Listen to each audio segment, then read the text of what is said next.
I think when you have a plan and you know what the costs are, that I think it just goes back to have a business plan and have all of this stuff in a business plan and know what you can afford, when you can afford it, and then you could have the opportunities to grow from there. Welcome to Purposeful Podcasting. I'm Wendy. And I'm Crystal. This podcast is meant to share how we and other entrepreneurs bring together purpose and passion to leverage profit in our businesses. We are shining a light on adventure-loving, purpose-driven, action-minded, authentic, and rebellious entrepreneurs. Just like us. So join us as we talk about business and life and everything in between.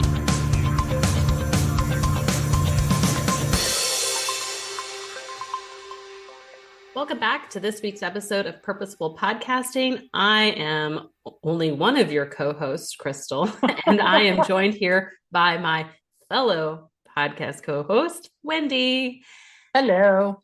Today we are going to continue with the conversation about the importance of profits in your business, and part of staying profitable is knowing how to manage your expenses, which really led us to the question of where should you prioritize investing in your business, and what expenses are must-haves, nice-to-haves, and then what investments should you just never, ever learn from our mistakes and don't ever invest in. So,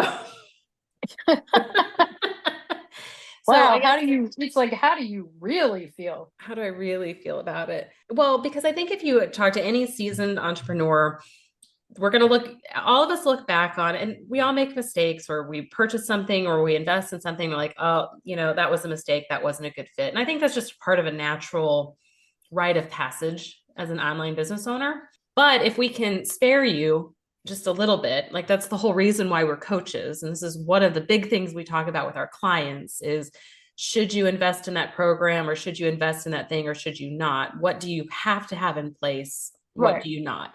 And so I think I want to start with what absolutely do you have to have foundationally in your business to keep the lights on? Yeah. Okay, essentially. And I think that the number one thing is you need a CRM. And by CRM, I'm talking about your customer relationship management software. And our CRM choice is FG Funnels. We love FG Funnels. You need something. Oh, Wendy's raising her hand. And I will put that out there. And I think you were going to get to it. So my apologies for jumping ahead. Is that there are less expensive options to go. Yep. Yeah. Though, if you can afford it and swing it, doing it once and not having to do it again is, if you all should have seen just the sinking look on the sinking of Crystal's shoulder at that. But if depending on how much initial money you have to invest, there are levels for that. So I apologize for chiming in with that. No, that's okay. Because what I think you really need is you need an autoresponder to invest in. And so when we talk about an autoresponder, we're talking about an email management software thing. And this is sometimes kind of boring, guys, but if email marketing is a really big cornerstone of anybody's marketing strategy. Social media is free. Don't build but if the product is free, generally you are the product, by the way, guys. And we always tell you, don't build your house on rented land. Yeah. If you have an email list, though, you own that list. That's your list, and nobody can take it away from you. No one can shut down your account. No one can decide on a whim that maybe you have violated community standards when in reality you haven't, and disable you, or there's no algorithm to beat. We always tell people invest in an autoresponder. Again, the reason why we like FG Funnels is it's an all-in-one tool. It has an autoresponder capability in there. So the ability to email your audience. And if you're a podcaster like us, then you need some sort of a podcast distribution player. We're big fans of Captivate. but Mhm. that's usually like $19 a month, $20 a month on average to invest in that. These are things that just keep the lights on. So your CRM is where you can attract leads, capture leads, make sales, things like that. Super important, because if you can't make sales in your business, you don't have a business. And then I That think is unbelievably true. unbelievably true. And I'm gonna let you go, Wendy, because I've just been running the show Well, here. I was no, because this is definitely your forte. I would say that some sort of a website Yes. is important. Now, it does not have to have every bell and whistle. I have seen some really cool one-page Yep. websites that connect to your CRM Mm-hmm. and connect, it maybe it's a one page of information, one page that that captures an email address, a name and an email address, that sort of thing, and a website that grows with you. Mm-hmm. It doesn't, and it, again, not every bell and whistle. It doesn't have to be 50 pages at the outset. Simple, and just being able to, simple, functional, and the ability to grow with you. Mm-hmm. And I know that, we hear all the time, but what about colors, and what about this, and what about, you know branding is important, but it's not the visual branding that's important. It's, what language do I use to describe myself? What is my vibe? Can I do, are there a couple pictures of me that, or, can go on a website or on social media that really starts to show, what is my business? What is my niche? What problems do I solve? Who is my ideal client? Knowing those sorts of things is really where your branding starts to come in, more so than logo and color and all of those things come with time. And also, it's not necessary to go out and hire a big time branding expert at the get-go. Mm-hmm. That is an expense, again, that comes with time, that comes with scaling. And knowing really, just, again, what kind of vibe are you trying to put out there? Who are you trying to attract? And using yourself much more as that branding vehicle, I think, is important. I mean, I know when I started Rebel on the Go, I had to have a logo, had to have a logo, had to have all these fancy. Anyway, we just won't go there. Well, I We think, just won't go there. I well, because spent a lot of money too. I did too. There's a bright, shiny element of this. It's like really exciting Mhm. and it feels like Uh-huh. legitimate, right? That, Right. but the great thing about what I would suggest to anybody getting started is, there are great like logo template packs out there to get you started. Because Canva. you will, in all likelihood, your first year of business, you're really just kind of figuring shit out and you're getting the Mhm. feel for all of this. Your logo, your colors, your branding, they're going to evolve significantly Yep. over that first year. So, investing in right tools and software to make your business run efficiently on the back end, way, way, way better long-term benefits to your Mhm. business than investing in logos and colors. Even though that's super fun and exciting, that's Mhm. not going to be the big thing that keeps the lights on. So we talked about like this is like foundationally like basically what you need to get started. No, go ahead. You're going to add another Sorry. one. I just keep just one thing just to plug in, that if your niche or if your specialization requires any industry specific training or certifications, Mm-hmm. do oh, did I jump ahead of you No, again? go I'm do it. so No, you sorry. didn't. You didn't jump ahead at Um, all. and because this is really, really important, and we're not talking about generic industry types of, No. certifications and programs. Industry specific certifications that if you hang that up there, people are immediately going to know that they can, well, trust you. And Mm-hmm. it adds layers of credibility. And that's actually a really important differentiator, especially in a time where everything is just kind of generic. Yeah, I think that's really important because we did a podcast episode about courses versus coaching. And I think that when you talk about courses or education programs that are worth investing in, those should be your first line. And I love that Uh-huh. question of, does this establish my credibility and authority? In other Mm-hmm. words, if I tell my clients, my clients don't care that I did B school. Okay. They just don't. Most don't really even know what that is. That's another, and we're going to get more into stuff, large group programs in a second. But the fact that I am a certified master marketer and I have done certification programs and offer copy and design, Yep. that's the thing that Yep. gives me credibility as a marketing strategist Yep. and as part of our team. Likewise Yep. with you, Wendy, you have certifications coming out the wazoo on things. But but yeah. Uh-huh. Yeah, I think it's something that people also overlook, Yep. that if your industry holds something with really high regard, Mm-hmm. then you want to have that. Yep. You want to have that. You want to have those credentials, that educational component attached to your name. Yep. And generally the biggest differentiators that I also see with those programs that are worth investing in versus not, those programs tend to have some sort of a certification component of it Yes.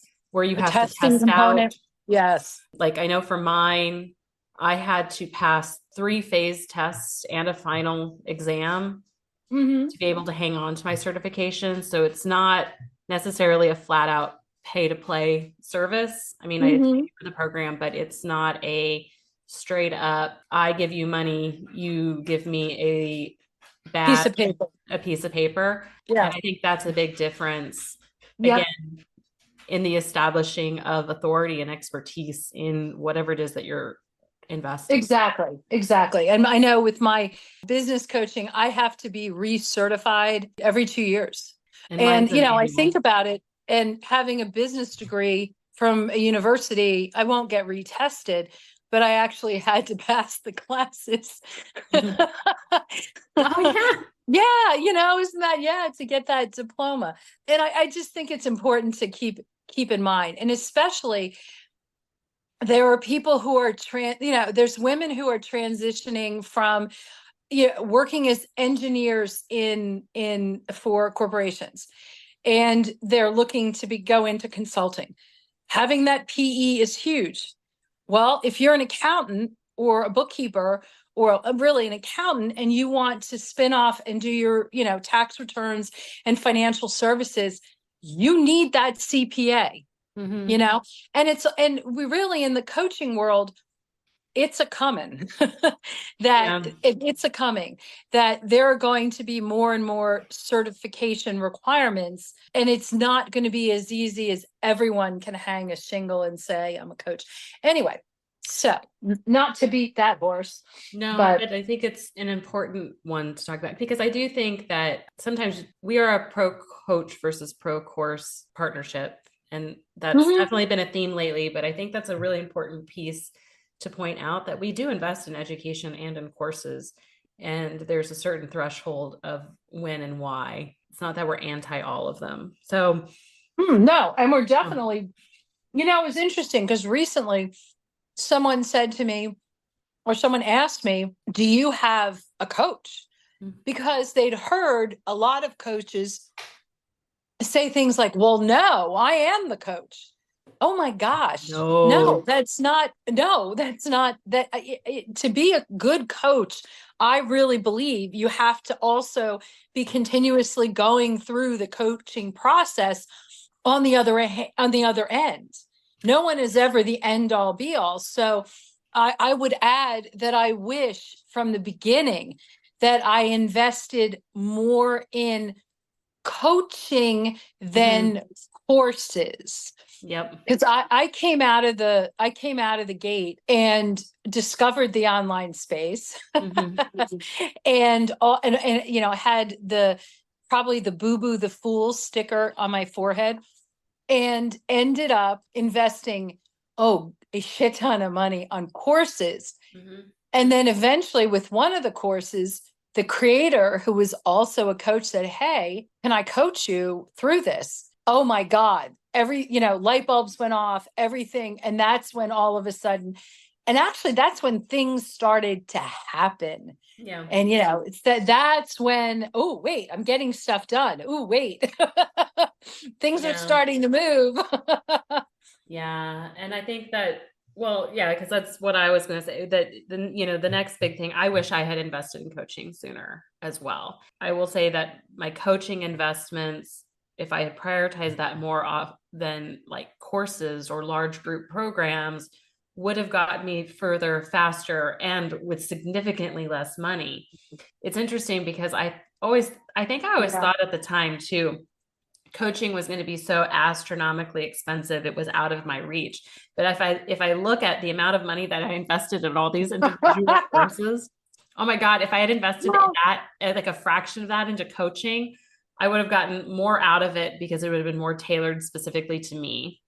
well, exactly. And the thing is, with coaching, there are so many different coaches and so many different niches. Mm-hmm. And there are coaches who charge 25, 50, $100,000 a year.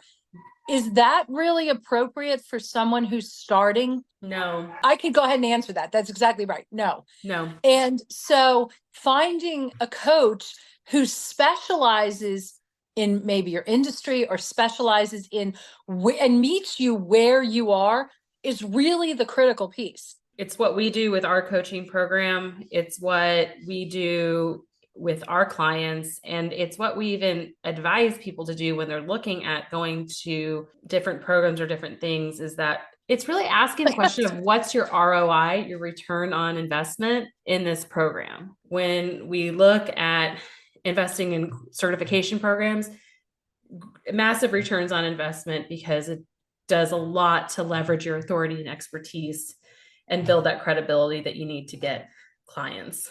Investing in large scale group courses that are not niche specific and not industry specific really doesn't do much to leverage your credibility and authority in spaces. So I think that leads, so you're going to add to that. Go for it. No, I'm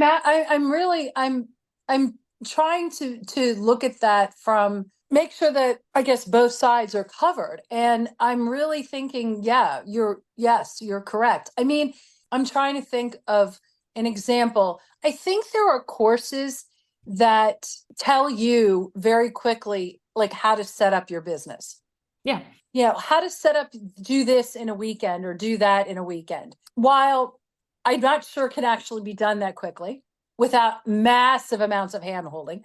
But for those who are able to do it, which I would not be one of them, what I'm trying to say is, well, I agree with you. Yeah. Oh, good. Yeah, no, I was just really trying to think that what could possibly be a pushback argument.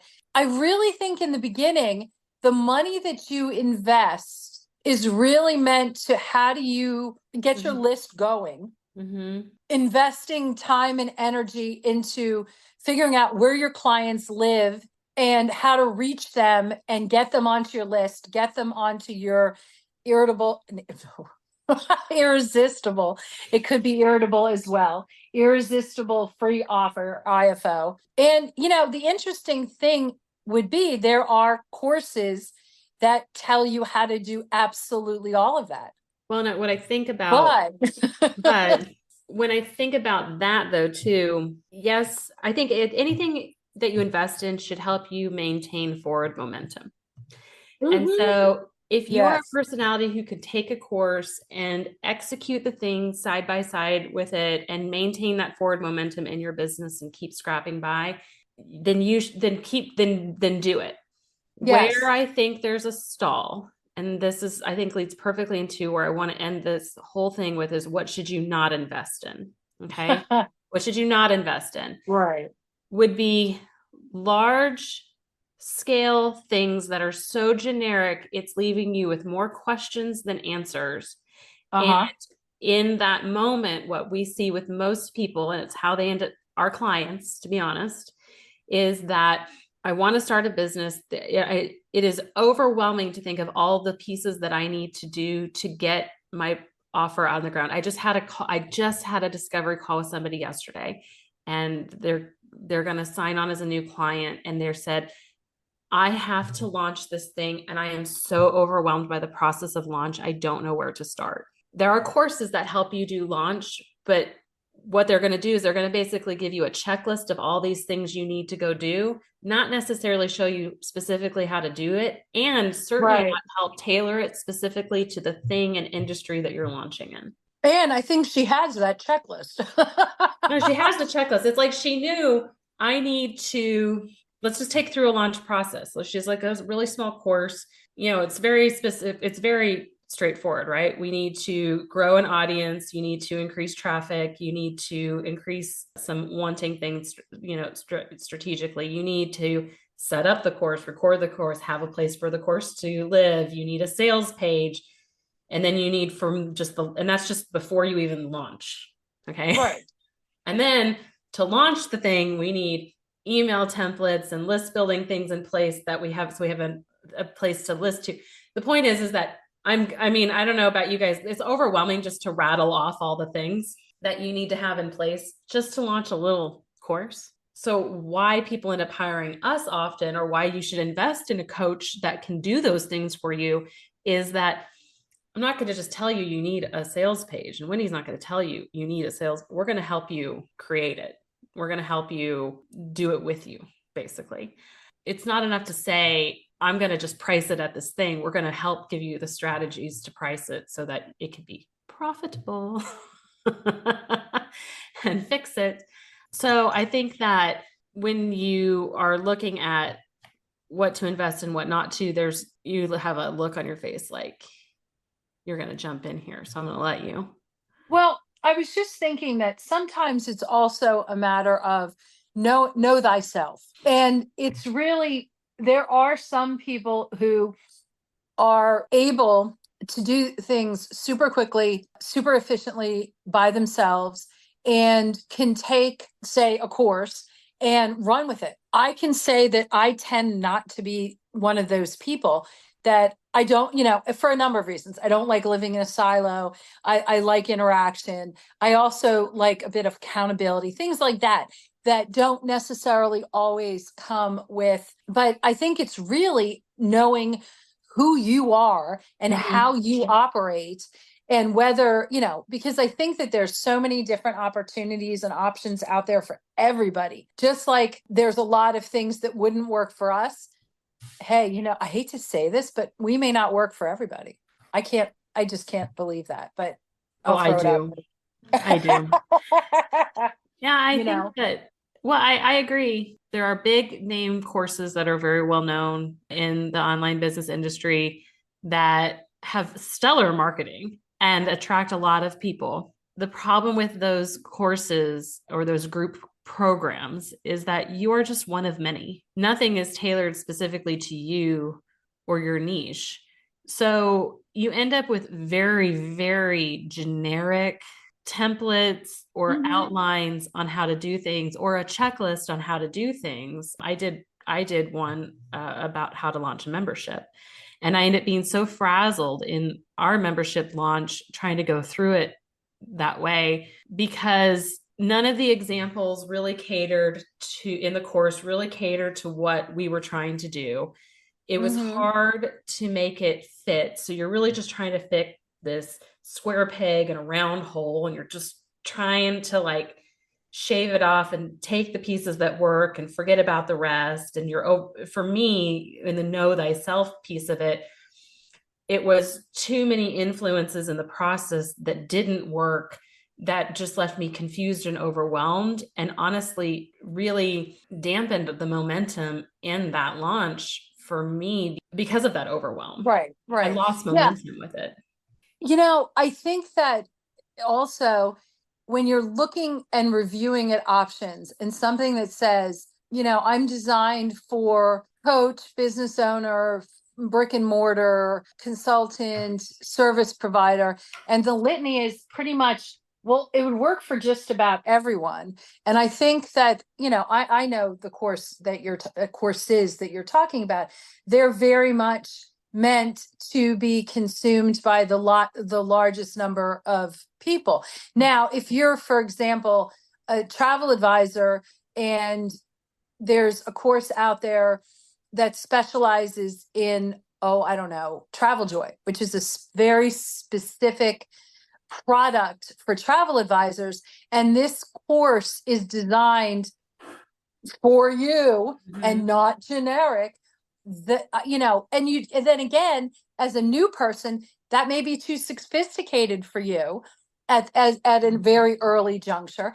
But those are the types of things, looking at who provides the course or the whatever it is, or even a large scale coaching program. It's custom, and I think you said exactly what you said. These things are customized and specific to your needs that usually they cannot be used by like everyone. If someone says to you, this works for everybody, chances are that what that really means is it works for very few people.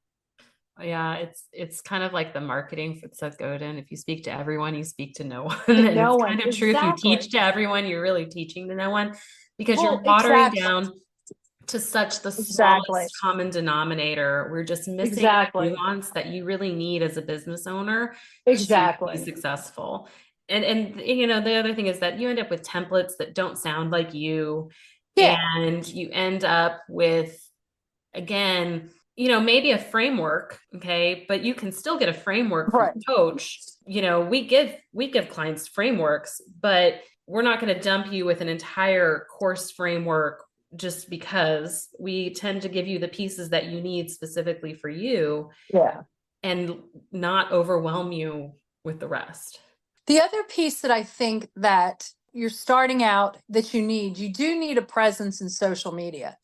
One of the things and it's sort of like you need a presence in social media. Mm-hmm. You don't need to pick every single one of them. No, Oh no, no, God, no. no. Try picking one.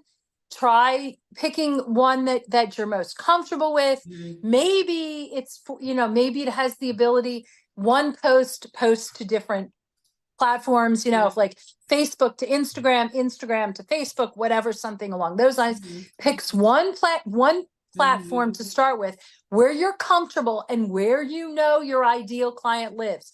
If your ideal client doesn't live there, then it doesn't, whether you're comfortable or not, is not really going to make It's any true. sense or help. So But the true. flip of this is that, again, there's also programs and there's courses and all sorts.